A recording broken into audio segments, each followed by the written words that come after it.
اللہ سبحانہ و تعالیٰ ارشاد فرماتے ہیں کہ میرے خاص بندے، مقبول اور محبوب بندے،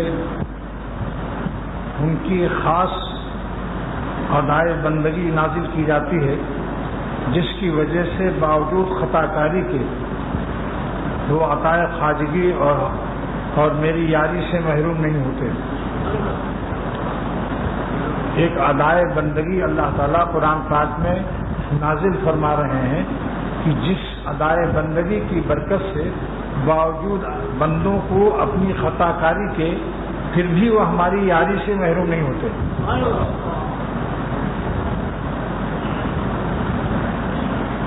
آگے اب اس کی تفسیر پیش کر رہا ہوں۔ بتاؤ یہ ادائے بندگی سیکھنا ضروری ہے یا نہیں کہ خطا کاری کے باوجود حق تعالیٰ کی یاری سے محروم نہ ہو؟ اور یہ ادائے بندگی سکھانے والا بھی کون ہے؟ جس نے ہمیں پیدا کیا ہے۔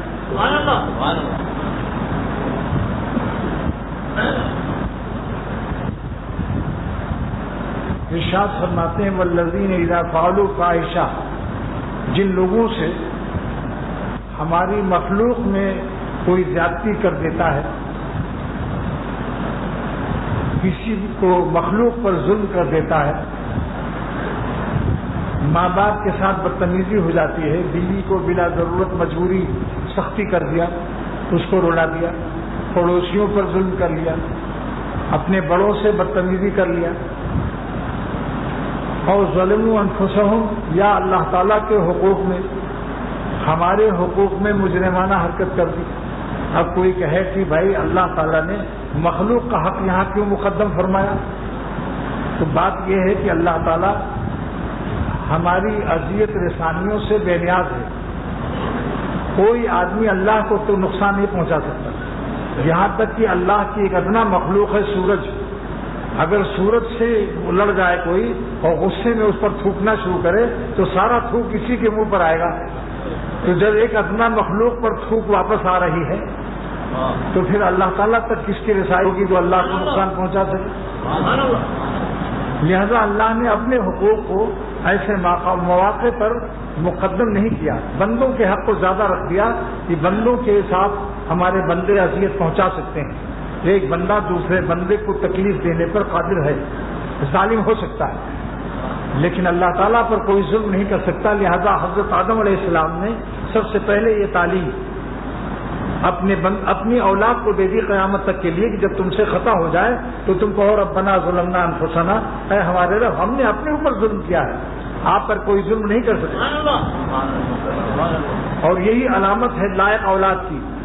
بابا آدم علیہ السلام کی دو قسم کی اولاد ہے، لائق اور نالائق۔ اب آپ لوگ کون سے اولاد بننا چاہتے ہو؟ لائق۔ تو مولانا رومی رحمۃ اللہ علیہ فرماتے ہیں کی فرزندان خاص آدمن، جو آدم علیہ السلام کے خاص بیٹے ہیں۔ خاص بیٹے سے کیا مراد ہے؟ لائق بیٹے، کہتے ہیں نا میرا یہ خاص بیٹا ہے۔ کی فرزندان خاص آدمن، آدم علیہ السلام کے خاص بیٹے لائق کون ہیں؟ نفحے انا ظلمنا من دمن، جن سے جب گناہ ہو جاتا ہے تو ربنا ظلمنا کہہ کر رونا شروع کر دیتے ہیں۔ اس ربنا ظلمنا کی برکت سے ان کی دوری اللہ سے جو گناہ سے ہوئی تھی، جو گناہ سے اللہ سے دوری ہوئی تھی، وہ استغفار کی برکت سے، اشکبار آنکھوں کی برکت سے، ندامت کے ساتھ تڑپتے ہوئے دل کی برکت سے پھر ان کی دوری حضوری سے تبدیل کر لی جاتی ہے۔ کے فرزندان خاص آدمن نفحے انا ظلمنا من دمن، ربنا ظلمنا کی آواز بلند کرتے ہیں، کیونکہ جو باپ کے طریقے پر نہ چلے وہ کیسا بیٹا ہے؟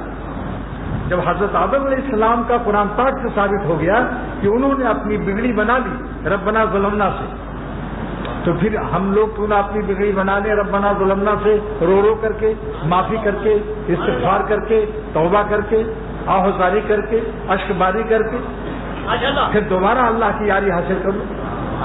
اور بعض وقت میں اشک باری اور ندامت کے آنسوؤں سے پہلے سے بھی زیادہ اس کا کام بن گیا۔ چلی شوخی نے کچھ باتیں صبا کی، بگڑنے میں بھی زلف اس کی بنا کی۔ چلی شوخی نے کچھ باتیں صبا کی، بگڑنے میں بھی زلف اس کی بنا کی۔ خطا ہو گئی، شیطان نے ہمارے ابدیت کی زلفوں کو بگاڑ دیا استغفار و توبہ کی برکت سے، پھر اس کی حسن بندگی، اس کی بندگی کا حسن اور اس بندے کی زلفوں کا پیچ و خم جو گڑبڑ کر گیا تھا شیطان بے حیا شوق نے، وہ پھر دوبارہ اللہ تعالیٰ نے اس کو قبول کر کے اور پھر پیار کر لیا، بگڑنے میں بھی زلف اس کی بنا کی، چلی شوخی نے کچھ اس بے حیا کی، یعنی شیطان بے حیا کی بدماشی نہ چلی، اس نے تو ورغلا کر خطا، لیکن اشکبار آنکھوں کے بعد شیطان بھی ہاتھ ملتا ہے کہ میں نے تو گناہ کرایا کہ اللہ سے دور ہو جائے، مگر اس ظالم نے تو رو رو کے اپنا کام پہلے سے بھی بڑھیا کر لیا، ہم تو اس کو بڑھیا بنا رہے تھے بندگی کے اعتبار سے، یہ اشکبار آنکھوں سے اور بڑھیا ہو گیا۔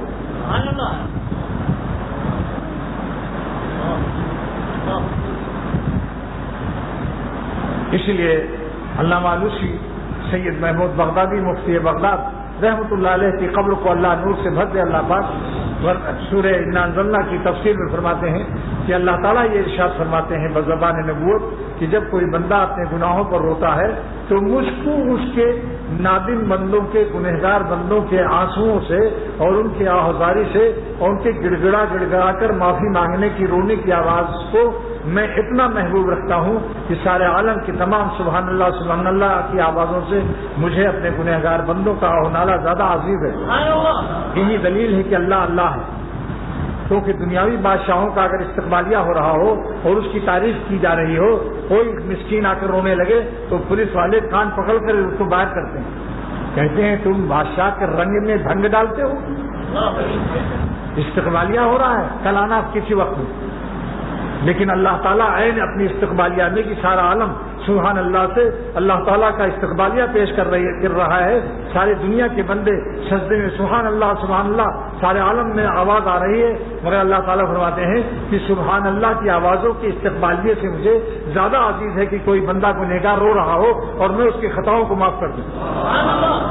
لعنین المذنبین احب الی من زدل المسبحین الفاظ نبوت کے ہیں اور حدیث قدسی ہے کہ گنہگاروں کا گڑ گڑا کر رونا مجھ کو زیادہ محبوب ہے سبحان اللہ استقبالیہ کی آوازوں سے۔ یہی دلیل ہے کہ اللہ تعالیٰ اللہ ہے، اس کو اپنی استقبالیہ کی کوئی پرواہ نہیں، اس کی عظمت ہمارے سبحان اللہ کہنے سے بے نیاز ہے۔ سارا عالم جتنے دنیا بھر کے کافر سب ولی اللہ ہو جائیں، توبہ کر کے مسلمان ہو جائیں، رات بھر سجدے میں روتے رہیں تو اللہ تعالیٰ کی عظمتوں میں ایک ذرہ اضافہ نہیں ہو سکتا، اور اگر ساری دنیا نافرمان ہو جائے، کافروں سے بھر جائے تو اللہ کی عظمت کو ایک ذرہ نقصان نہیں پہنچا سکتا۔ اللہ تعالیٰ کو ہماری بندگی سے فائدہ نہیں پہنچتا، ہمیں فائدہ پہنچتا ہے۔ آدمی کا کیا پیارا شعر یاد آیا، من گردم پاک تصویر شاہ، اللہ تعالیٰ فرماتے ہیں دنیا والوں میں تمہارے سبحان اللہ اللہ پاک ہے اس سے میں پاک نہیں ہوتا، ارے ظالموں تم پاک ہو جاتے ہو میری پاکی کے بیان کرنے کے سطح میں۔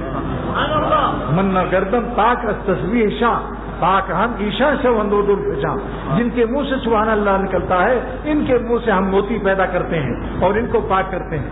ہم تو پاک ہے ہی تمہارے پاک کہنے سے کہ اللہ پاک ہے، ہم تھوڑے پاک ہوتے ہیں، ظالموں تم پاک ہوتے ہو میری پاکی بیان کرنے کے سب سے۔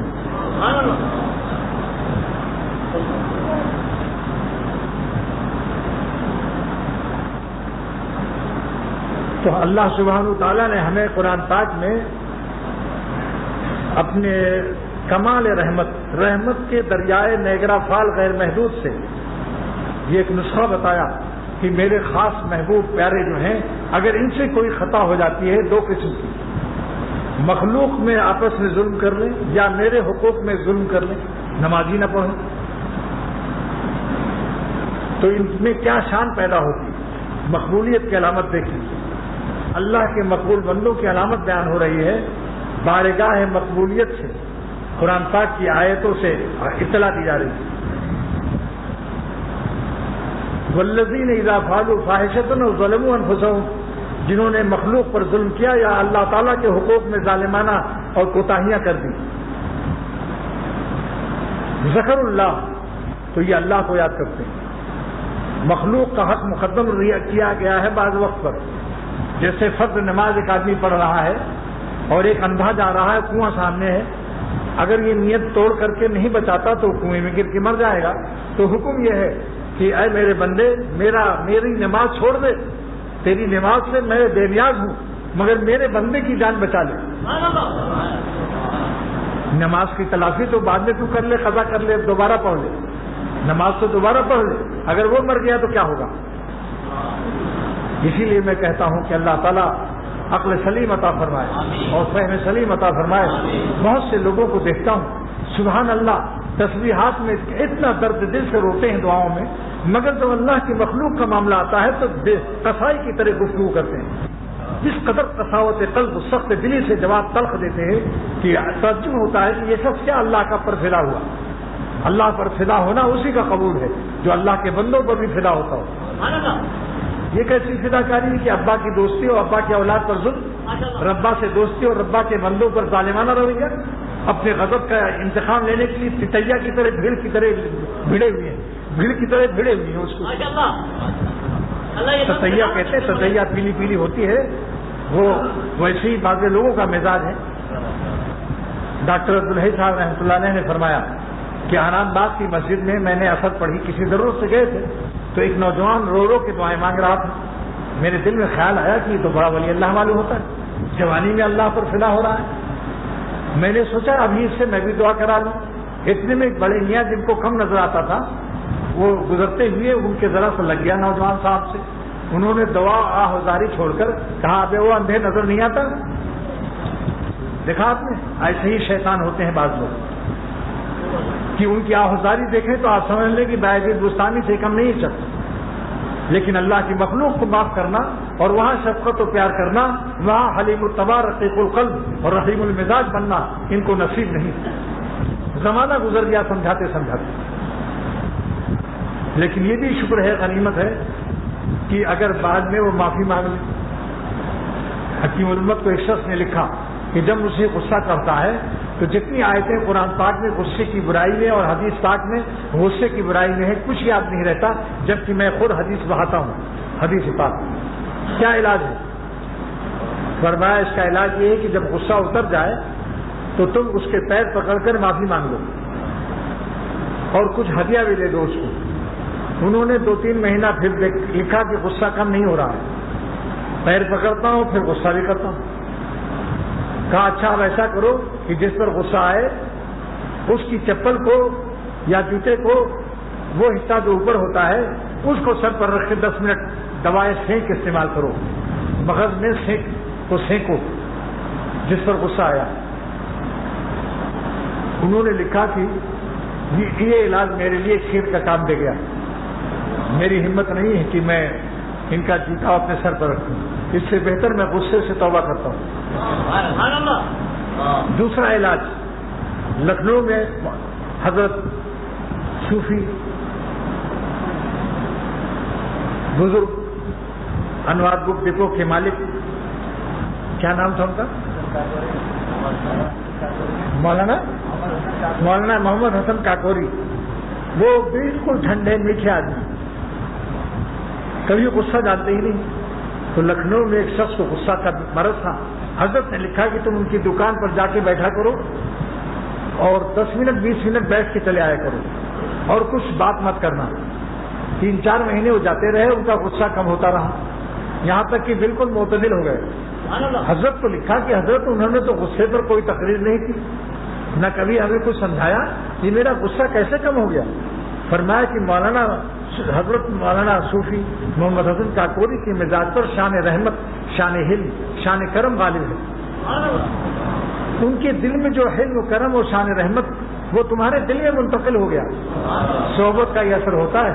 دیسی آم پر کوئی تقریر لنگڑا آم نہیں کرتا، لیکن قلم کھانے کے بعد لنگڑے آم کی لذت، خوشبو سب دیسی آم میں آ جاتی۔ ایسی ان اللہ والوں کے پاس بیٹھو جن کے مزاج پر شان رحمت، شان شفقت، شان کرم کا غلبہ ہو، انشاءاللہ چند دن کے بعد آپ کا غصہ ٹھیک ہو جائے۔ تو اللہ سبحانہ وتعالیٰ ارشاد فرماتے ہیں والذین اذا فعلوا فاحشۃ او ظلموا انفسهم، اس کے معنی یہ ہے کہ خطا ہونا برا نہیں ہے، خطا تو بری چیز ہے، لیکن اگر خطا کے بعد توبہ نصیب ہو جائے تو وہی خطا خیر بن جائے۔ خیر الخطائین التوابون، سرور عالم فرماتے ہیں صلی اللہ علیہ وسلم بہترین خطا کار وہ ہے جو توبہ کر لیتے ہیں۔ خیر الخطائین. بھائی شراب میں آپ نے سرکہ ڈال کر شراب کی شرابیت ختم کر دی. اب آب شر ختم ہوا, آب خیر ہو گیا. وہ شراب کے معنی آب شر. جب آپ نے سرکہ ڈال دیا اور اس کا نشہ ختم ہو گیا, اب وہ آب شر جو ہے آب خیر ہو گیا. ایسی توبہ کی کیمیکل ڈالنے کے بعد توبہ, استغفار اور آنسوؤں کی, گنہگاروں کی ندامت کے آنسوؤں کی کیمیکل سے حضور فرماتے ہیں صلی اللہ علیہ وسلم کہ تمہاری خطائیں صرف معاف نہیں ہوتی بلکہ تم بہترین خطا کار ہو جاؤ گے. خیر الخطائین التوابون. تو اللہ تعالیٰ نے 2 علامت بیان فرمائی کہ میرے پیار کی علامت سن لو کہ کون میرے پیارے ہیں, کون پیارے نہیں ہیں. پیارے وہ ہیں جن کو توفیق ہو جائے کہ وہ مجھے خطاؤں کے حالت میں یا خطاؤں کے بعد ذکر اللہ, وہ اللہ کو یاد کرتے ہیں. چاہے بندوں کا حق مارا ہو یا اللہ کے حق میں نالائقی ہوئی ہو, نماز روزہ چھوڑ دیا ہو, تو ذکر اللہ اللہ تعالیٰ کو یاد کرتے ہیں. ذکر اللہ کی 5 تفسیر کی علامہ علوسی اور سید محمود بغدادی رحمۃ اللہ علیہ نے کہ ذکر اللہ کے معنی کیا ہے. یہ تھوڑی فرقہ ذکریہ کی طرح سے بلوچستان میں نماز ہو رہی ہے, اللہ اللہ سبحان اللہ پڑھ رہے ہیں اور نماز سے نہیں پڑھ رہے. عورتوں کو دیکھ رہے ہیں کہ لا حول ولا قوت الا باللہ, لا حول, اور دیکھے جا رہے ہیں. یہ ذکر کے معنی کیا ہے؟ اگر ذکر کا تفسیر نہ سنیے گا تو آپ کو سمجھ میں بات نہیں آئے گی کہ صدور خطا کے بعد اللہ کی عطا لینے کے لیے ذکر کا کیا معیار ہے, کس طرح یاد کیا جائے. 5 تفسیر ہے اس کی. تب سمجھ لو ذکر مقبول ہے, تب سمجھ لو ذکر مقبول ہے. نمبر 1, ذکر عظمتہ و وعیدہ, اللہ کی بڑائی کو یاد کرتے ہیں اور اس کی وعید کو, جہنم کو اور سزاؤں کو یاد کرتے ہیں کہ کہیں خضوع فغلوہ کا اعلان نہ ہو جائے, پکڑو اس خبیث کو ڈالو جہنم میں. ذکر عظمتہ و وعیدہ, اللہ کی عظمت کو, بڑائی کو یاد کرتے ہیں کہ کتنے بڑے مالک کی میں نے نافرمانی کی. اپنے ایک کمزور نفس کے کہنے سے, ایک لومڑی کے کہنے سے شیر کو غصہ میں دلا رہے ہیں, بندروں کے کہنے سے شیر کو غضبناک کر رہے ہیں. چھوٹی طاقت والا جب بڑی طاقت والے کو ناراض کرتا ہے تو ساری دنیا انٹرنیشنل بیوقوف قرار دیتی ہے. جو ظالم بھی اللہ کی ناراضگی سے حرام لذت کو امپورٹ کر رہا ہے انٹرنیشنل بیوقوف ہے, مگر یہ ایسا بیوقوف ہے کہ اس کی حماقت جہل مرکب کی طرح سے ہے کہ اپنے کو بیوقوف تسلیم نہیں کرتا. جاہل کی 2 قسمیں ہیں. جس کو احساس ہو کہ میں جاہل ہوں, یہ جہل بسیط ہے, اور جو جاہل یہ کہے کہ میں جاہل نہیں ہوں تو یہ جہل مرکب ہے. جیسے اللہ تعالیٰ نے منافقین کو فرمایا کہ صحابہ کو برا کہنے والوں الا انہم هم الصفاہ, تم صحابہ کو بیوقوف کہتے ہو. الا انہم هم الصفاہ, میرے صحابہ کو جو کہتے ہیں میرے نبی صلی اللہ علیہ وسلم کے ساتھیوں کو, وفاداروں کو, جان رخوا اور خون شہادت نوش کرنے والوں کو, جان و مال آبرو فدا کرنے والوں کو جو بیوقوف کہہ رہے ہیں منافقین. الا انہم هم الصفاہ, اصلی بیوقوف یہی ہیں. هم الصفاہ, دوبارہ ہم نازل کر کے فرمایا جس کی وجہ سے اللہ نے دوبارہ جملہ اسمیہ بنایا تاکہ ان کا استقلال, بیوقوفی میں ان کی استقلال کا ثبوت ہو جائے. ولکن لا یعلمون, لیکن یہ اپنی صفاحت اور حماقت کو جانتے نہیں ہیں. اس لیے علامہ محمود نصفی رحمۃ اللہ علیہ نے تفسیر خازن میں لکھا ہے کہ ان کی یہ جہالت مرکبہ تھی, بسیطہ نہیں تھی. جہل بسیط نہیں تھا, جہل مرکب تھا, یعنی حماقت و صفاحت کو اپنے احساس نہیں تھا ان کو کہ میں بیوقوف بلے درجے کا ہوں. بعض لوگ ایسے ہی بیوقوف ہوتے ہیں. تو تفسیر نمبر 1 کیا ہے؟ ذکر عظمتہ و وعیدہ, اللہ کی عظمت کو یاد کرتے ہیں اور اس کے وعید کو اور اس کی سزاؤں کو یاد کرتے ہیں کہ قیامت کے دن اگر اللہ تعالیٰ نے سزا دے دی تو کیا ہوگا, کون چھڑائے گا وہاں؟ آپ کا نفس چھڑائے گا, لوانڈین چھڑائیں گے, یہ لونڈیاں اور ٹیلیاں چھڑائیں گے. کہاں جاتے ہو گدھوں کی طرح حماقت کرتے ہوئے؟ نمبر 2 تفسیر ذکر الارض علیہ تعالی شانہ, اللہ کو یاد کرتے ہیں کس طرح سے؟ اپنی پیشی کو یاد کرتے ہیں. ذکر الارض علیہ تعالی شانہ, اللہ تعالیٰ کے سامنے قیامت کے دن پیش ہونے کو یاد کرتے ہیں کہ کیا منہ دکھاؤں گا اور کیا جواب دوں گا. اگر اللہ پوچھ لے کہ ظالم میں نے تجھے زندگی دی تھی, کس لیے دی تھی؟ نمبر 3 تفسیر ذکروا سوالہ بذنبہ یوم القیامہ، وہ اللہ کو یاد کرتے ہیں، اللہ کے سوال کو یاد کرتے ہیں. ذکروا سوال اللہ تعالی شانہ یوم القیامہ، اللہ کے سوال کو یاد کرتے ہیں کہ جب اللہ پوچھے گا کہ بہت ٹیڈیوں کو دیکھتے تھے، نمکین لوڈوں کو، خبیث کہیں کا نالائق مردود، پکڑو اس خبیث کو جہنم میں ڈالو. یہ آنکھیں میں نے تم کو اس لیے دی تھی، مادرزاد اندھا پیدا کرتا تو خبیث کہاں سے دیکھتا تھا؟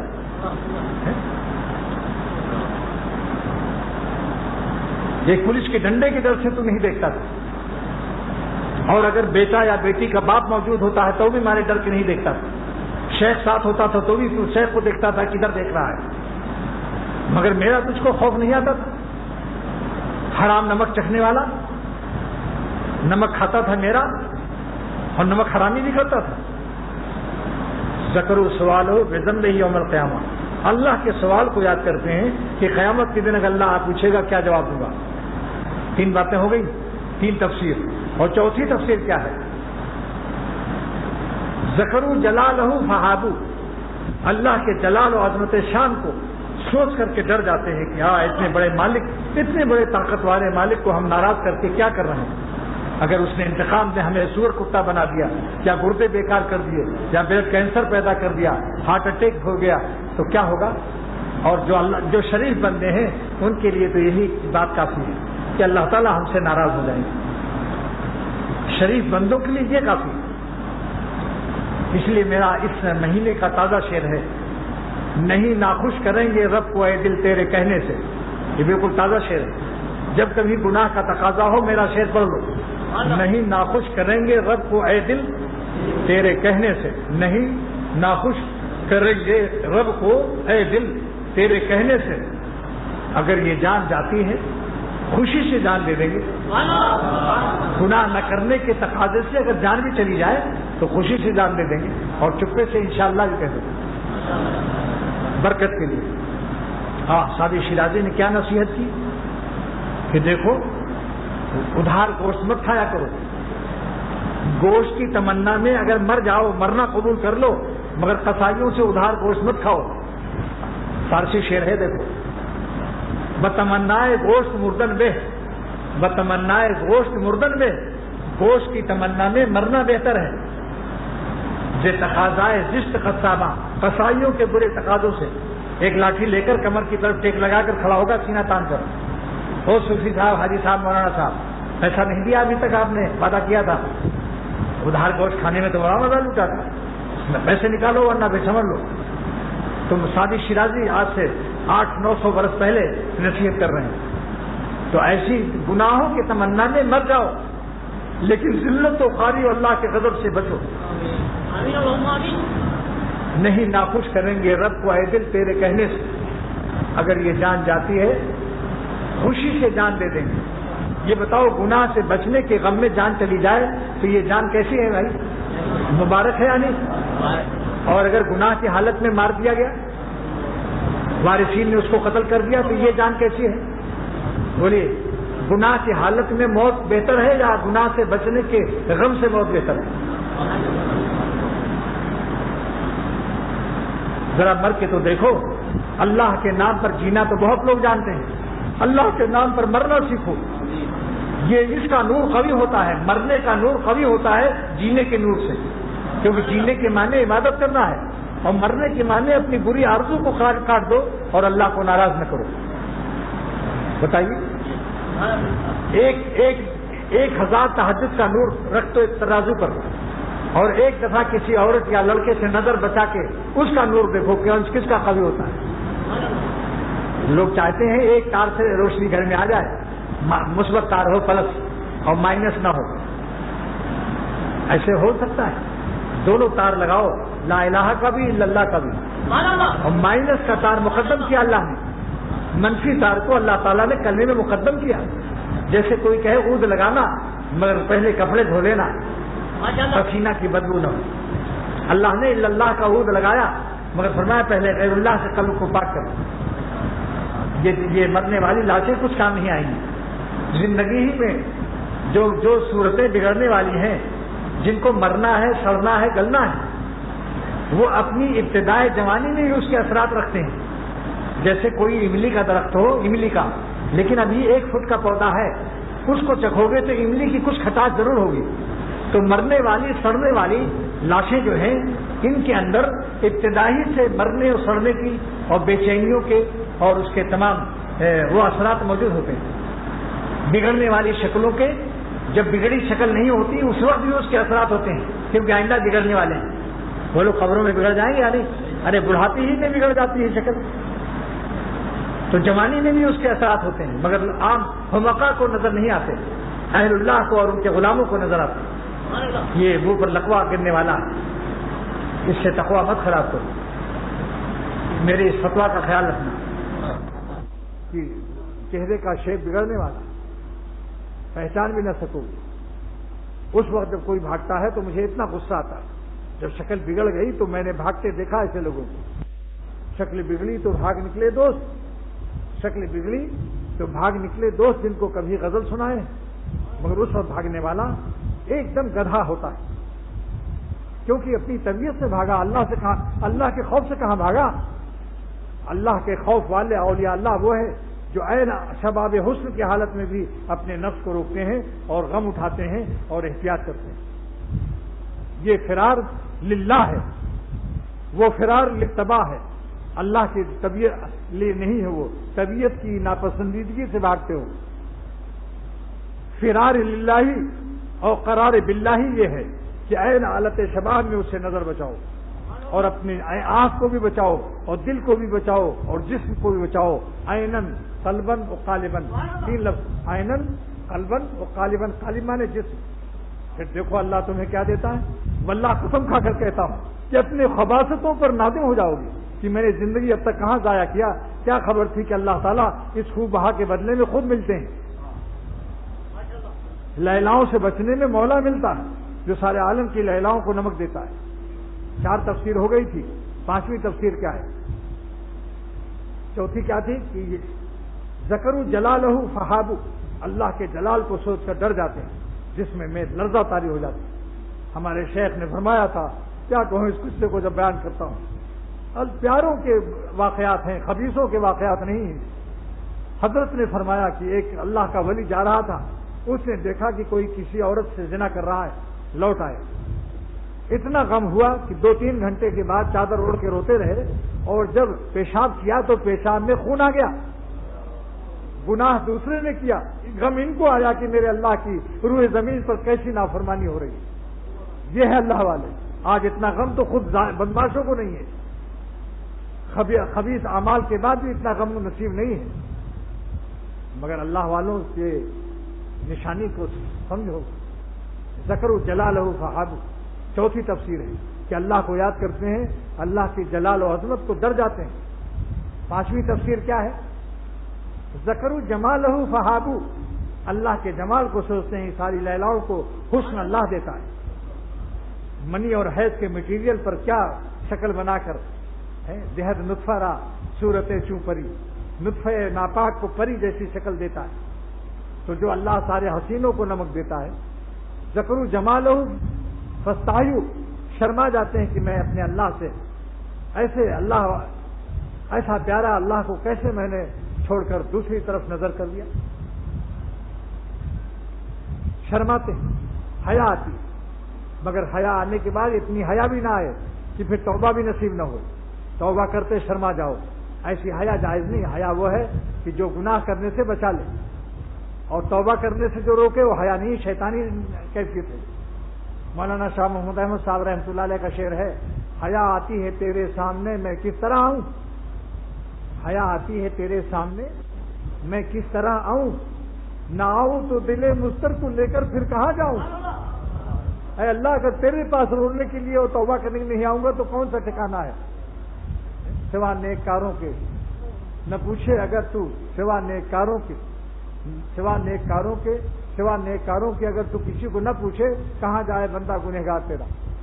لیکن اس ذکر کی قبولیت کی ایک علامت اور ہے، ذکر اللہ فاستغفروا لذنوبہم، تو اپنے گناہوں سے معافی مانگتے ہیں، یعنی کہ بس اللہ اللہ کر رہے ہیں، سبحان اللہ ذکر ہو رہا ہے، استغفار کی توفیق ہوتی ہے، اللہ سے معافی مانگتے ہیں اپنے گناہوں کی، اور اس عقیدے سے معافی مانگتے ہیں وَمَن يَغْفِرُ الذُّنُوبَ إِلَّا اللَّهُ کہ اللہ کے سوا میری خطاؤں کو کوئی اصرار نہیں کرتے. استغفار کی توفیق ہوتی ہے، اللہ سے معافی مانگتے ہیں اپنے گناہوں کی اور اس عقیدے سے معافی مانگتے ہیں وَمَن يَغْفِرُ الذُّنُوبَ إِلَّا اللَّهُ کہ اللہ کے سوا میری خطاؤں کو کوئی معاف نہیں کر سکتا. یہ عقیدہ کی تعلیم بھی استغفار کے آداب میں سے. جس کو مغفرت کی دینا ہے، جن کو استغفار قبول فرمانا ہے، وہ ہمیں آداب استغفار سکھا رہے ہیں کہ جب ہم سے معافی مانگا کرو تو اس عقیدے اور یقین کے ساتھ معافی مانگو کہ لا یغفر الذنوب الا اللہ فاستغفروا لذنوبہم ومن یغفر الذنوب الا اللہ اور ہمیں اللہ کے علاوہ کون معافی دے سکتا ہے. یہ عقیدہ ہو کہ سوائے اللہ کے دروازے کے اور ہمیں کوئی معاف کرنے والا نہیں. ومن یغفر الذنوب الا اللہ ولم یصروا علی ما فعلوا وهم یعلمون اور یہ گناہوں پر اصرار نہیں کرتے کیونکہ جانتے ہیں کہ گناہ سے ہم اللہ سے دور ہو جائیں گے. وهم یعلمون کیا مطلب؟ کیا کوئی نہیں جانتا کہ میں گناہ کر رہا ہوں؟ لہذا اس کی تفسیر یہ ہے. اللہ والوسی فرماتے ہیں کہ یہ حال معرض تعلیل میں آیا ہوا ہے. فإن الحال قد يجيء في معرض التعلیل. کیا مطلب کہ استغفار کی علت یہ ہے، عدم اصرار کی علت یہ ہے کہ وہ اپنے گناہوں کے عذاب اور اس کی برائی کو سمجھتے ہیں. وهم يعلمون قبح فعلهم وہ اپنے فعل کی برائی نافرمانی کا انجام سمجھتے ہیں کہ اس کا انجام اچھا نہیں. اگر خاتمہ خراب ہو گیا تو کیا ہوگا؟ حالت گناہ میں موت آ گئی تو کیا ہوگا؟ لہذا اصرار نہیں کرتے بار بار کیونکہ وہ اپنے گناہوں کے انجام اور برائی کو سمجھتے ہیں. اور یہاں اصرار کی دو قسمیں ہیں. اصرار کے معنی کہتے ہیں بھائی آپ بار بار اصرار کر رہے ہیں. جیسے کہہ دیا کہ میرے پاس آج کل پیسہ نہیں ہے، تم بار بار اصرار کرتے ہو، مانگ رہے ہو. یہ ایک اصرار کے یہ معنی ہے. یہاں وہ معنی نہیں ہے کہ ایک دو تین دفعہ خطا ہو گئی تو اب مایوس ہو جاؤ. اللہ مایوسی فرماتے ہیں اصرار لغوی یہ مراد نہیں، اصرار شرعی مراد ہے. کہ اصرار شرعی نہیں کرتے ہمارے بندے. کیا مطلب اصرار شرعی؟ الاقامت علی القبیح بدون الاستغفار و توبہ. کسی برائی پر قائم نہیں رہتے بغیر استغفار و توبہ کے. اور جو استغفار و توبہ کر لے اس کی تو خطا غائب ہو گئی. اب اس نے دوبارہ کمر باندھ لیا کہ اللہ اب آپ کو ناراض نہیں کریں گے. لہذا اصرار کرنے والے وہ لوگ ہیں جو بغیر استغفار و توبہ گناہوں پر قائم رہتے ہیں. اور جو رو رو کے اللہ سے معافی مانگ لے وہ اصرار کرنے والوں میں نہیں ہے. اس لیے اصرار شرعی کی تعریف اللہ مالوسی رحمۃ اللہ علیہ نے کی. المراد بالاصرار الشرعی الاقامۃ علی القبیح بدون الاستغفار والتوبہ. گناہوں پر قائم رہنا بغیر استغفار و توبہ کے. نہ چت کر سکے نفس کے پہلواں کو تو یوں ہاتھ پاؤں بھی ڈھیلے نہ ڈالے. ارے اس سے کشتی تو ہے عمر بھر کی، کبھی وہ دبا لے کبھی تو دبا لے. لڑتے رہو لڑتے رہو، ایک دن اللہ تعالیٰ جتا دیں گے. حکیم الامت فرماتے ہیں جو لوگ اپنے نفس سے جنگ کر رہے ہیں کبھی نفس کو پٹخ دیتے ہیں اور نفس کی بات نہیں مانتے، نظر بچا لیتے ہیں، اور کبھی نفس ان کو پٹخ دیتا ہے اور نظر مار دیتے ہیں. تو فرمایا کوشش کرتے رہو، مایوس نہ رہو. زندگی بھر کی کشتی لڑتے رہو نفس سے. نہ چت کر سکے نفس کے پہلواں کو تو یوں ہاتھ پاؤں بھی ڈھیلے نہ ڈالے. ارے اس سے کشتی تو ہے عمر بھر کی، کبھی وہ دبا لے کبھی تو دبا لے. اور طبیعت کی روز زور پر ہے تو رک، نہیں تو یہ سر سے گزر جائے گی. ذرا دیر کو تو ہٹا لے خیال، یہ ندی چڑھی ہے اتر جائے گی. میں نے کہا جب گناہوں کے خیالات کا غلبہ ہو اکیلے مت رہو، فوراً بھاگو نیک دوستوں میں چائے پینے شروع کر دو.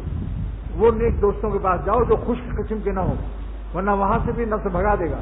یہاں تو کچھ نہیں ملے گا. ایسے دوستوں سے ملو جو تمہیں ایک پیالی چائے کینیا والی پلا دیں، جیسے میر صاحب. مگر اکٹھے بہت سے لوگ نہ آنا ان کے پاس، ورنہ ان کی پتی ہی ختم ہو جائے گی. دینی دوستوں میں مل جاؤ، ہنسو بولو. انشاءاللہ اس کا دیکھنا تجربہ. اکیلے مت رہو کیونکہ سیلاب آ رہا ہے، اکیلے مقابلہ نہیں کر سکتے. جب کئی مومن مسلمان بیٹھ جائیں گے تو اس سیلاب کا رخ موڑ دیں گے، کیونکہ ہر مومن کے ساتھ اللہ ہے، نسبت مع اللہ ہے. تو جب کئی مومن بیٹھ گئے تو اللہ تعالیٰ کی طاقت ہدایت کی زیادہ ہو گئی. میرے شیخ شاہ عبد الغنی رحمۃ اللہ علیہ فرماتے تھے کہ ایک عورت نے ایک عورت سے پوچھا بہن رے بہن فوج کسے کہیں ہیں؟ اس نے کہا ارے تو فوج نہیں سمجھتی؟ ارے میرا مرد ہوا، تیرا مرد ہوا، اس کا مرد ہوا، اس کا مرد ہوا. سب کے شوہر مل گئے، فوج تیار ہو گئی. تو جب کئی مسلمان بیٹھ جائیں گے نیک بندے، انشاءاللہ آپ دیکھیں گے اسی وقت کہ اللہ کی رحمت نازل ہو جائے گی اور طاقت آ جائے گی. بس اب اذان ہوگی، اور اذان کے بعد کچھ لوگوں نے دعا کے لیے لکھا ہے. ان کی بیٹی سخت علیل ہے عطاء الرحمان، اللہ ان کی بیٹی کو صحت دے.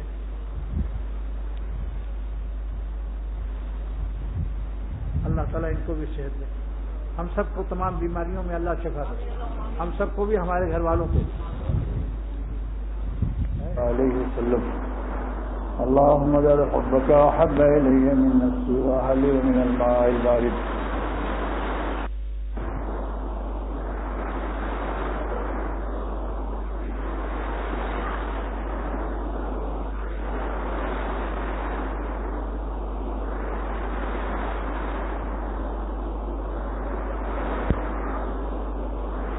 حضرت حکیم الامت مجدد ملت مولانا اشرف علی صاحب تھانوی رحمۃ اللہ علیہ نے فرمایا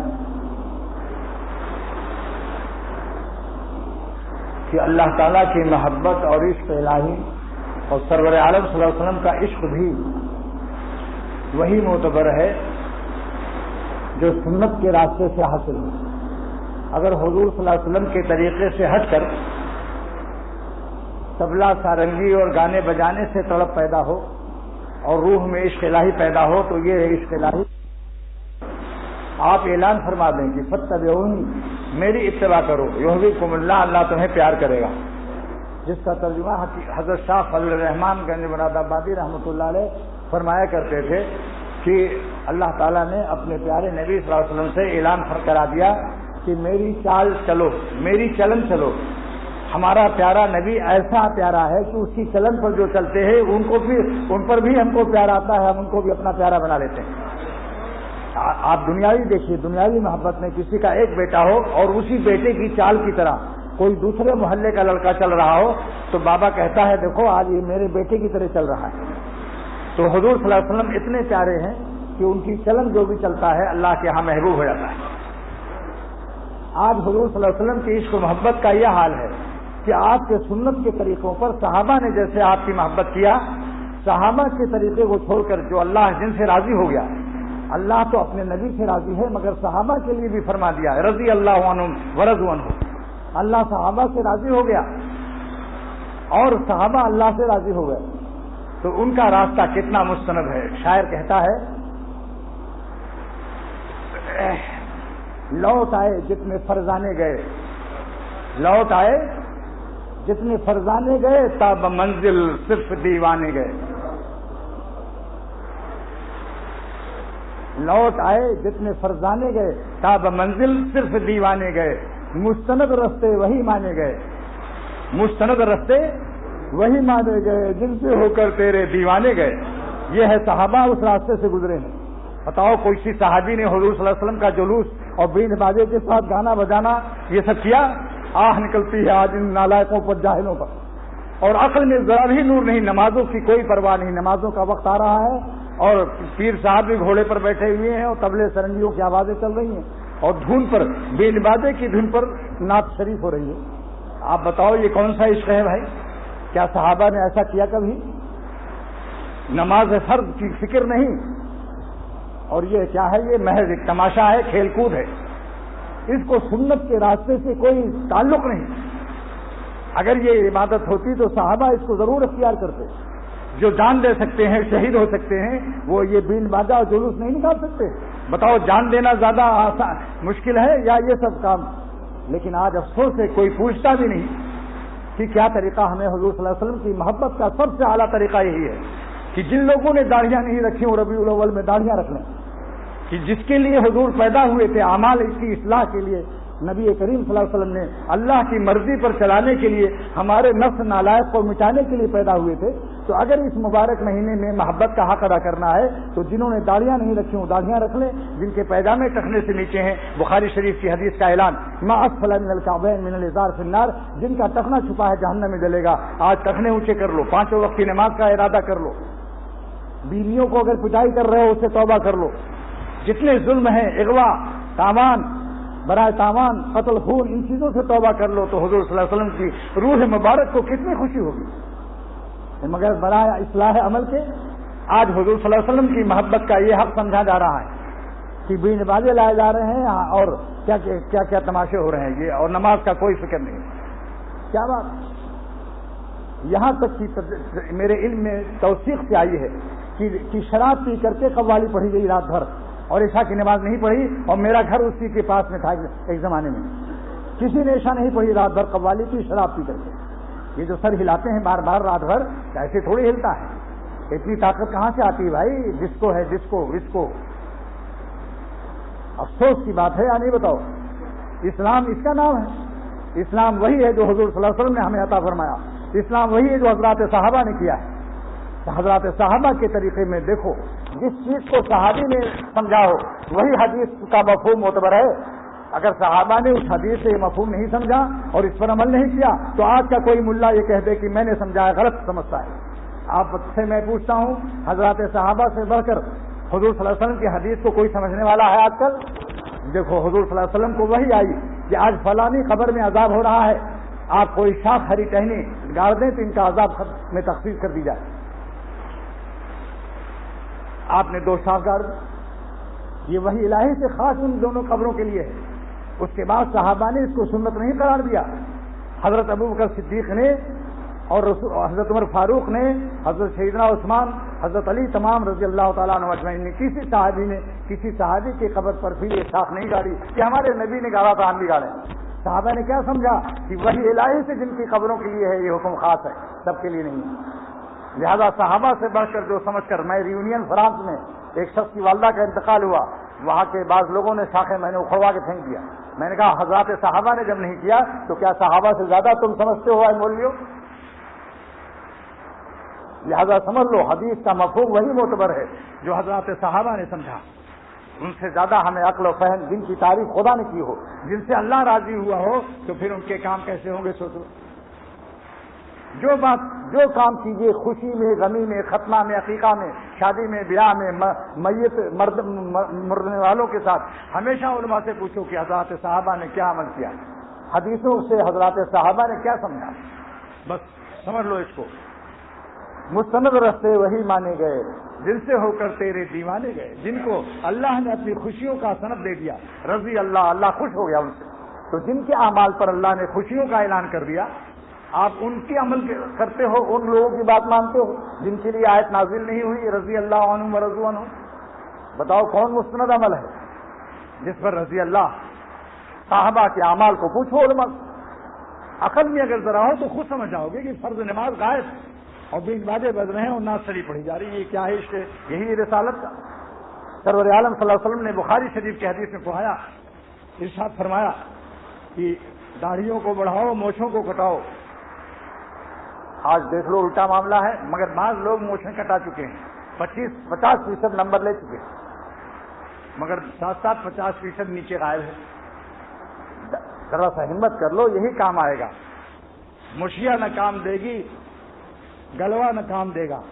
یہ پوربی زبان ہے، یہ اعظم گڑھ بلیا گورکھپور کی زبان ہے. یہ مشیا نہ کام دے گی، یہ گلوا نہ کام دے گا. گال داڑھی بغیر تیرے کچھ بھی نہ کام دے گا. بلکہ اس نے کہا داڑھیا بغیر تیرے کوئی بھی نہ کام دے گا. قیامت کے دن دوستو، نہ جانے بولا لے کیا کس گھڑی تو رہ جائے تکتی کھڑی کی کھڑی. یہ مت سوچو کہ اور بڈھے ہو کر رکھ لیں گے داڑھی. ڈاکٹر جاوید صاحب یقین ماڈل اسکول کے پرنسپل، ابھی اسی ہفتے میں اچانک ان کا ہاتھ فیل ہو گیا، نماز کی حالت میں دورہ پڑا، اسپتال تک جا نہیں سکے. نہ جانے بلا لے پیا کس گھڑی تو رہ جائے تکتی کھڑی کی کھڑی. آہ درد سے کہتا ہوں، واللہ آپ کی بھلائی کے لیے کہتا ہوں، آپ کی عزت اکرام کو سراخوں پر رکھتے ہوئے کہتا ہوں کہ جو میں کہہ رہا ہوں نبی پاک صلی اللہ علیہ وسلم کی شکل بنا لو. کیونکہ حدیث میں ہے کہ اگر کسی کو رونا نہ آئے تو رونے والوں کی شکل بنا لے. ابن ماجہ شریف کی حدیث ہے. تو معلوم ہے شکل بھی کام دے جاتی ہے. کم سے کم قیامت کے دن آپ یہ کہہ سکیں گے تیرے محبوب کی یارب شباہت لے کے آیا ہوں، حقیقت اس کو تو کر دے میں صورت لے کے آیا ہوں. چاروں اماموں کا اجماع ہے، واجب ہے، منڈانا بھی حرام، کترانا بھی حرام. ایک مشت تینوں طرف سے واجب ہے، کوئی اس میں گنجائش نہیں ہے. اور اگر قبر میں جنازہ اتر گیا تو یہ گال آپ کے کیڑے کھا جائیں گے اور فیلڈ اور کھیتی کی زمین بھی چھن جائے گی. پھر کہاں غلہ بو گے؟ حضور صلی اللہ علیہ وسلم کی کھیتی کہاں لگاؤ گے؟ سکھوں سے سبق لو. یہ ظالم سکھ اپنے گرو نانک کی محبت میں داڑھی رکھتے ہیں. ایک سکھ بھی ایسا نہیں ملے گا جو داڑھی منڈائے. آج امت محمد صلی اللہ علیہ وسلم کو کیا ہو گیا ہے کہ اپنے پیغمبر کی محبت میں شکل نبی پاک کی نہیں بات، اور سمجھتے ہیں کہ میری شکل خراب معلوم ہوگی. میں قسم کھا کر کہتا ہوں کہ داڑھی رکھنے کے بعد بتانا کہ ہمیں اب کیسی شکل معلوم ہوتی. افتخار سید ہیں یہاں؟ اگر ہوں تو کھڑے ہو جائیں اور قریب آؤ، راستہ دو ان کو، جلدی جلدی راستہ دو ان کو.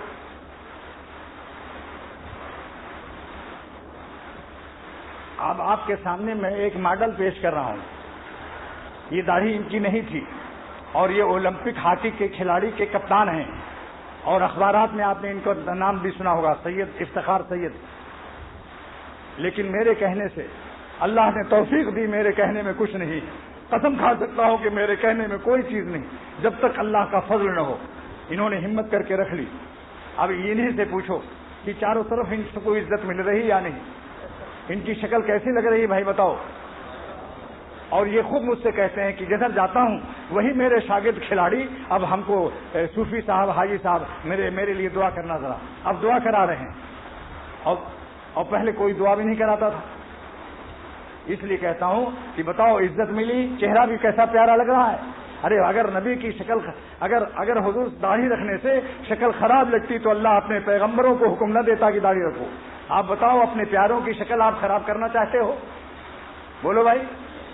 تو معلوم ہوا کہ داڑھی اللہ کے پیاروں کی شکل ہے. بیٹھ جاؤ، اب یہیں بیٹھ جائیے آپ. تو آج اس مبارک مہینے میں سرور عالم صلی اللہ علیہ وسلم کی عشق و محبت کا حق میں آپ لوگوں سے نہایت درد دل سے فریاد کرتا ہوں کہ حضور صلی اللہ علیہ وسلم کی محبت میں آج کے مبارک دن میں، اس مبارک مہینے میں کچھ ارادے اچھے کر لو. اے داڑھی نہ رکھنے والوں، ہمت سے رکھ لو. آپ کو کوئی کچھ نہیں کہے گا. انشاءاللہ بیوی بھی آپ سے دعا کرائے گی اور سارا معاشرہ آپ سے دعا کرائے گا. آپ کو عزت ملے گی انشاءاللہ، اور آخرت میں بھی عزت ملے گی. اور پیجامہ سے ٹخنے چھپانے والوں آج ارادہ کر لو کہ حضور صلی اللہ علیہ وسلم کی اس مبارک پیدائش کے مہینے میں آج سے ہم اپنا ٹخنا نہیں چھپائیں گے پیجامے سے یا لنگی سے. ارادہ کرو بھائی. نمبر 3، آج سے ہم کسی ٹیڈی کو اور ٹیڈوں کو اور حسینہ کو اور حسین کو نہیں دیکھیں گے. اپنی نظر کی حفاظت کریں گے، کیونکہ بخاری شریف کی حدیث ہے زنا العین النظر. نظر بازی زنا ہے آنکھوں کا. یہ بیوقوف لوگ کہتے ہیں کہ لو نہ دو، دیکھ تو لو. سبحان اللہ. یعنی کیا مطلب کہ جب ہم کچھ گناہ نہیں کرتے تو دیکھنا میں کیا حرج ہے؟ دیکھنے ہی کے لیے تو حضور فرما رہے ہیں صلی اللہ علیہ وسلم. میں تو الفاظ نبوت بھی پیش کر رہا ہوں کہ زنا العین النظر، عورتوں کو دیکھنا یہ آنکھوں کا زنا ہے. ایسی ان لڑکوں کو جو بیریش ہیں شہوت کے ساتھ، وہاں شہوت کی بھی قید ہے. تو جو لوگ جس گناہ میں مبتلا ہیں، آج حضور صلی اللہ علیہ وسلم کی محبت میں، سرور عالم صلی اللہ علیہ وسلم کی محبت میں آج ارادہ کر لو دل میں پکا. جس کو جس گناہ کی عادت ہو، جو بڑی بڑی موچ رکھتے ہیں، سرور عالم فرماتے ہیں صلی اللہ علیہ وسلم کہ میری شفاعت ان کو نصیب نہیں ہوگی. عبارت نبوت بھی، الفاظ نبوت بھی پیش کرتا ہوں. من طول شاربہ، جو لمبی موچ رکھے گا، جس کے کنارے بھی چھپ جائیں، لم ینل شفاعتی، میری شفاعت نہیں پائے گا. بتاؤ موچھوں سے فائدہ ملے گا یا شفاعت نبی سے فائدہ ملے گا؟ لہذا آج جتنے حاضرین ہیں جن کی داڑھیاں ہیں مگر ایک مشت نہیں ہے، کٹانا بھی حرام ہے. گناہ کبیرہ سے اللہ کے ولی نہیں ہو سکتے ہو. جن کو خوش کر رہے ہو واللہ یہ قبروں میں کچھ کام نہیں دیں گے. جن کو خوش کرنے کے لیے اللہ تعالیٰ کو اور سرور عالم صلی اللہ علیہ وسلم کو ناخوش کر رہے ہو، کیا دبو بنے ہوئے ہوگے، لوگ کیا کہیں گے. افسوس، ایک شخص نے لکھا کہ امت کو کہ مجھے ڈر لگتا ہے کہ داڑھی رکھ لوں گا تو لوگ مذاق اڑائیں گے، مجھے لوگوں سے ڈر لگتا ہے. فرمایا تو بھی تو لوگ ہے، لگائی تو نہیں ہے. ارے لوگوں سے تو لگائی ڈرتی ہے، ظالم تو بھی لوگ ہے. مردانہ وار اعلان کر دے کہ میں مرد ہوں، میرے قبر میں کوئی بھی کام نہیں آئے گا، قیامت کے دن کوئی بھی کام نہیں آئے گا. لہذا دنیا والوں سن لو، کہاں تک ضبط بے تابی، کہاں تک پاس بدنامی، کلیلہ تھام لو یارو کہ اب ہم داڑھی رکھتے ہیں. کہہ دو کہ تم میری داڑھی تم کو گڑتی ہے تو آنکھیں بند کر لو، مگر مجھے اپنے اللہ کو دکھانا ہے، سرور عالم صلی اللہ علیہ وسلم کو دکھانا ہے. کیا مخلوق سے ڈر ہے؟ مخلوق سے جو ڈرتا ہے ابھی خدا کا عاشق نہیں ہے. اللہ تعالیٰ نے اپنے عاشقوں کی تعریف میں فرمایا لا یخافون لومۃ لائم، جو میرے عاشق ہیں وہ مخلوق سے نہیں ڈرتے. کسی کی ملامت کا خوف نہیں کرتے. لہذا میں آپ لوگوں سے یہ گزارش کرتا ہوں، تو اس مبارک مہینے میں جس کو جس گناہ کی عادت ہو، بعضوں کا چہرہ تو بالکل صوفیانہ ہے لیکن عمل ان کا بھی نافرمانی مبتلا ہے، داڑھی رکھ کر کے بھی عورتوں کو تاک جھانک کر رہے ہیں اور داڑھی رکھ کر کے بھی لڑکوں کو بری نظر سے دیکھ رہے ہیں، کچھ نہیں تو کم سے کم دل ہی میں گندے خیالات پکا رہے ہیں. پچھلے گناہوں کا فیچر، شیطان ٹیچر ان کو فیچر دکھا رہا ہے. اس لیے آج ارادہ کر لو کہ اے خدا میں 100% آپ کا بننا چاہتا ہوں. اور اس شعر کا اعلان کر دو، یہ شعر جو میں ابھی پڑھوں گا، نہیں ہوں کسی کا تو کیوں ہوں کسی کا، نہیں ہوں کسی کا تو کیوں ہوں کسی کا، انہی کا ہوا جا رہا ہوں. بتاؤ کس نے پیدا کیا ہے آپ کو؟ کس کے بننے میں فائدہ ہے؟ اپنے نفس کے بننے میں فائدہ ہے؟ لوگوں کو خوش کرنے میں فائدہ ہے؟ ارے دوستو، ہمارا ایمان تو ایسا ہونا چاہیے کہ ساری دنیا میں اگر ایک داڑھی والا نہ ہوتا، ساری دنیا میں ایک داڑھی والا بھی نہ ہوتا تو بھی ہم اپنے اللہ کو خوش کرنے کے لیے داڑھی رکھ کر اپنا جھنڈا اونچا کر دیتے. کوئی کہتا کہ یہ کیا کیا، ان کا کچھ نہیں، ہماری نظر آسمان پر ہے. یہ مٹی کے ڈھیلے کی طرح تم زمین پر پڑے ہوئے ہو. کاش اللہ تعالیٰ ہم سب کی نظر کو آسمان والے پر کر دے. ہمت سے کام لو کہ ہم کسی سے نہیں جانتے. خواجہ صاحب رحمۃ اللہ علیہ فرماتے ہیں، کتنا پیارا شعر ہے، سارا جہاں خلاف ہو پرواہ نہ چاہیے. یہ ہے اہل ایمان کی شان. سارا جہاں خلاف ہو پرواہ نہ چاہیے اور پیش نظر تو مرضی جانانا چاہیے. پھر اس نظر سے جانچ کر تو کریے فیصلہ، کیا کیا تو کرنا چاہیے، کیا کیا نہ چاہیے. اپنے نفس کو لومڑی بنا کر رکھو. نفس کہے اس لڑکے کو دیکھ لو، اس لڑکی کو دیکھ لو، نفس کو ہے لومڑی تو میرا مقابلہ کرتے، جانتی نہیں ہے تو کہ میں شیر ہوں، روحانی شیر ہوں. تیرے کلہ کا ایک تماچے سے پھاڑ دوں گا اگر تو نے دوبارہ تقاضا کیا تو. پیشاب پیخانے کی پلیٹ پر چاندی کا ورق دکھا رہی ہے لومڑی تو مجھ کو. اگر پیخانے کے اوپر چاندی کا ورق لگا دیا جائے اور تو کیا آپ اس کو کھائیں گے؟ تو یہ حسینوں کے عشق بازی کا انجام کیا ہوگا؟ پیشاب و پیخانے کے مقام پر لے جائے گا.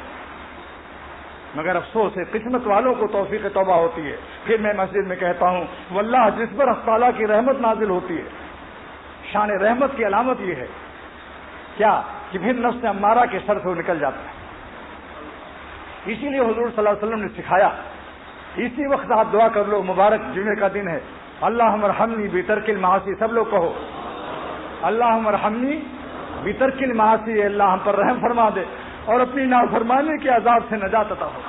عذاب ہے، اللہم اکشف عنا العذاب انا مومنون. اللہم ارحمنی بترک المعاصی، اے اللہ رحمت وہ نازل کر دے کہ جس سے میں آپ کی نافرمانی گناہ چھوڑ دوں. وہ رحمت دے دے جس سے نفس امارہ کے پنجے سے نکل جاؤں. ولا تشقنی بمعصیتک، اور مجھے اپنی نافرمانی سے شقی و بدبخت نہ بنا. دوستوں، گناہوں سے بدبخت انسان ہوتا ہے اور نیکیوں سے اللہ کا پیارا و محبوب ہوتا ہے. وہ گناہ تھوڑی دیر کا مزہ ہے، لذت عارضی ملی عزت دائمی گئی. ذرا سی دیر کی لذت، تھوڑی دیر، ہمیشہ کے لیے عذاب، ہر وقت پریشان. توبہ بھی کر لے گا مگر تقاضا معصیت کی شدت سے عذاب میں رہے گا. سن لو، یہ بات بہت گر کی بات بتاتا ہوں. جن لوگوں نے گناہ کو توبہ کے سہارے پر کر لیا، توبہ تو کر لیا، اور اگرچہ توبہ بھی ان کے توفیق میں نہیں ہے، کسی کی دعا کام آ گئی، کسی کی دعا کام آ گئی، اس کی کوئی نیکی کام آ گئی، لیکن توفیق توبہ کے بعد بھی تقاضائے گناہ کی شدت کے عذاب میں ساری زندگی رہے گا وہ. یہ سن لو، یہ اختر کا اعلان. میرے شیخ صاحب عبدالغنی رحمۃ اللہ علیہ وضو کرتے وقت میں، وضو روک کر، انڈیا میں پھول پور اعظم گڑھ ضلع میں وضو روک کر فرمایا، حکیم اختر، جس نے کبھی بھی گناہ کیا ہے توبہ کر لے گا لیکن ساری عمر اس کے وسوسے سے نجات نہیں پائے گا. اس لیے دوستو، کوشش کرو کہ گناہ ہونے ہی نہ پائے تاکہ تقاضائے معصیت میں شدت نہ ہو، عافیت سے رہو. نمبر 2 یہ عرض کرنا تھا کہ حکیم الامت مجدد ملت مولانا اشرف علی صاحب تھانوی رحمۃ اللہ علیہ فرماتے ہیں کہ ذکر میں مزہ آئے نہ آئے، ذکر بے لذت بھی آپ کو ولی اللہ بنا دے گا اور صاحب نسبت بنا دے گا. اس کی 3 مثالیں، یہ تو حکیم الامت کا ارشاد ہے. مولانا گنگوہی رحمۃ اللہ علیہ فرماتے ہیں، قطب العالم کی تشویش و خیالات اور وساوس کے ساتھ بھی ذکر کرو، یہ بھی نفع سے کم نہیں ہے، کامیاب ہو جائے گا. اب اس کی 3 مثالیں. نمبر 1، مکے شریف میں دکاندار 10 حاجیوں میں گھرا ہوتا ہے اور سموسا اور وہ جو ہے اس کا وہ ڈبل روٹی کھاتا رہتا ہے، اس کو اتنی فرصت نہیں ہے کہ سکون سے کھائے. 10 گاہکوں میں گھرا ہوا ہے، کسی کو رومال پکڑا رہا ہے، کسی کو تسبیح، کسی کو مصلی، اور کھائے جا رہا ہے، لیکن اس کھانے سے اس کی صحت قائم ہوتی ہے یا نہیں؟ ورنہ حج کے سیزن میں، موسم حج میں 4 مہینہ نہ کھائے تو رہے گا زندہ؟ تو معلوم ہے زندگی ایمانی کے لیے بھی ذکر حالت تشویش میں بھی مفید ہے. ایمانی حیات کے لیے حالت تشویش، حالت وساوس، حالت خیالات کے ہجوم خیالات میں بھی آپ ذکر جاری رکھو، آپ کے حیات ایمانی کی ضمانت و کفالت کے لیے کافی. ایک مثال ہو گئی نا. نمبر 2 مثال، 100 روپیہ کا ایک خوراک خمیرہ بنوایا، موتی کا، اصلی موتی، 100 روپے کی ایک چمچی، آدھی چمچی، اور آپ نے منہ میں جب ڈالا تو اچانک کسی نے خبر کر دیا، کوئی تشویش اور خیالات میں آ گئے آپ. لیکن جب حلق سے وہ اتر گیا خمیرہ تو اپنا کام موتی دکھا جائے گا یا نہیں؟ یا اس وقت دل حاضر نہیں تھا آپ کا، کچھ ضروری کام پیش آ گیا، اچانک آپ اس کو سوچنے لگے، لیکن دل حاضر نہیں، دل میں تشویش، وساوس و خیالات، اس کے باوجود وہ خمیرہ کام دکھائے گا یا نہیں؟ جب دل میں اتر جائے گا تو اللہ کا نام اتنا بڑا ہے. جب موتی و بادام اور سوپ اثر کر دیتا ہے تو اللہ تعالیٰ سب سے بڑے مالک ہیں، ان کا نام نکل جائے بس وہ کام دکھا جاتا ہے. حاجی امداد اللہ صاحب رحمۃ اللہ علیہ کو ایک شخص نے لکھا کہ آپ کا بتایا ہوا ذکر کر رہا ہوں لیکن کوئی نفع نہیں معلوم ہوتا. حضرت نے لکھا، ظالم، یہ کم نفع ہے کہ اتنے بڑے مولا کا تو نام لیتا ہے. کیسی بات. 2 مثال ہو گئی نا، 2 مثال. تیسری مثال، اندھیرا ہے، آپ کو خیالات کا ہجوم ہے، وساوس کا ہجوم ہے، دل میں بھی پریشانی ہے، لیکن آپ ٹیوب لائٹ تک پہنچے اور ٹارچ سے اس کا بٹن دیکھ لیا اور بٹن میں انگلی دبا دی. جب آپ نے انگلی دبائی ٹیوب لائٹ کی بٹن پر، سوئچ پر، تو آپ کی جتنی سوچ تھی، تمام سوچ و فکر و پریشانی وساوس کے باوجود ٹیوب لائٹ جلے گی یا نہیں؟ بس ہزاروں فکریں ہوں، ہزاروں وساوس ہوں، لیکن جب اللہ کا نام منہ سے نکلا تو سمجھ لو سوئچ دب گئی، اللہ کا نور دل میں پیدا ہو جائے گا، اللہ کے نور کی ٹیوب لائٹ آپ کے قلب میں روشن ہو جائے گی. 3 مثالیں دی، دیکھ لینا کتابوں میں کہاں پاؤ گے. کہاں پاؤ گے؟ صدرہ بازگاہ میں، نہا جو غم ہے دل کے حاشیہ میں. کہاں پاؤ گے؟ صدرہ بازگاہ میں، یہ فلسفے کی کتابیں ہیں. نہا جو غم ہے دل کے حاشیہ میں. ارے یارو، جو خالق ہو شکر کا، جو شکر پیدا کرتا ہے، جمال شمس کا، نور قمر کا، جو سورج و چاند کو روشنی دیتا ہے، نہ پوچھو.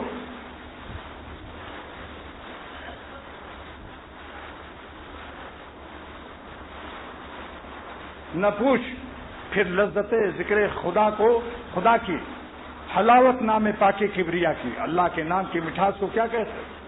مبارک وہ بندے ہیں جو خدا کی یاد میں رو رہے ہیں، مبارک وہ لوگ ہیں جن کے دل خدا کے عشق میں تڑپ رہے ہیں. باقی ساری دنیا کچھ قابل مبارکبادی نہیں ہے. مٹی کی، ان کی مٹی کے لیے رو رہی ہے، مٹی کے کھلونوں کے لیے، مٹی کی رنگینیوں کے لیے، مٹی کے دسمبروں کے لیے رو رہے ہیں، جن کے آنسوؤں کی گدھے کے پیشاب کے برابر بھی قیمت نہیں اگر وہ حرام محبت حرام ہے. بتاؤ، حرام محبت میں رونا یہ قبول ہے اللہ کے ہاں؟ اس کے آنسوؤں کی کیا قیمت ہے؟ ساری غزل اس کی ہزلیات ہیں. اس کے غزلیات کیا ہیں؟ ہزلیات. اب تیسری نصیحت عرض کر رہا ہوں، ترتیب وار سمجھ لو. تیسری نصیحت، پہلی نصیحت کیا تھی؟ جو کام کرو سنت کے مطابق صحابہ کے عمل معلوم کر لو علماء سے. نمبر 2، آج اس مبارک مہینے میں کوئی اچھی نیتیں کر لو اور گناہ چھوڑنے کے ارادے کر لو. نمبر 3، وساوس کی حالت میں بھی اللہ کی یاد کو مت چھوڑو، یہ کام دکھا جائے گا اپنا. وساوس کی حالت میں ٹیوب لائٹ جل جاتی ہے، اللہ کے نور کی ٹیوب لائٹ آپ کے دلوں میں جل جائے گی، ولی اللہ ہو جاؤ گے انشاءاللہ. نمبر 4 یہ ہے کہ جو مصنف اور جو مقرر جس کا عقیدہ صحیح نہ ہو اور علماء دین نے اس کو خطرناک قرار دیا ہو، بے تربیت، نااہل قرار دیا ہو، ایسے شخص کی تقریر میں اگر قرآن و حدیث کی آیتیں اور حدیث بھی ہوگی تو بھی اس کی تقریر میں اس کے دل کے اندھیرے اور دل کی منحوسیت شامل حال ہوگی. اس لیے اس کی تقریر مت سنو. اس کی تقریر میں اگرچہ قرآن کہے گا قال اللہ اور قال رسول اللہ کہے گا، لیکن اس کے قلب میں جو باطل عقیدے ہیں، جو صحابہ کا بغض بھرا ہو یا کوئی بدعقیدگی اس کے دل میں ہو، اور علماء اس کی کتابوں کو منع کرتے ہوں تقریروں کو، تو یاد رکھو اس کی تقریروں کے سننے سے اس کے حدیث و قرآن کے ساتھ ساتھ اس کے دل کے اندھیرے، جیسے حلوہ کھا رہا ہو مگر چمچے میں پیخانہ لگا ہو، تو حلوہ تو اچھا ہے نا، قرآن پاک و حدیث پاک کا کیا کہنا ہے، لیکن ظالم جس زبان سے نکال رہا ہے وہ دل کے اندر جو پیخانے کی نجاست بدعقیدگی بسی ہوئی، اس لیے جو مقرر اور جو مصنف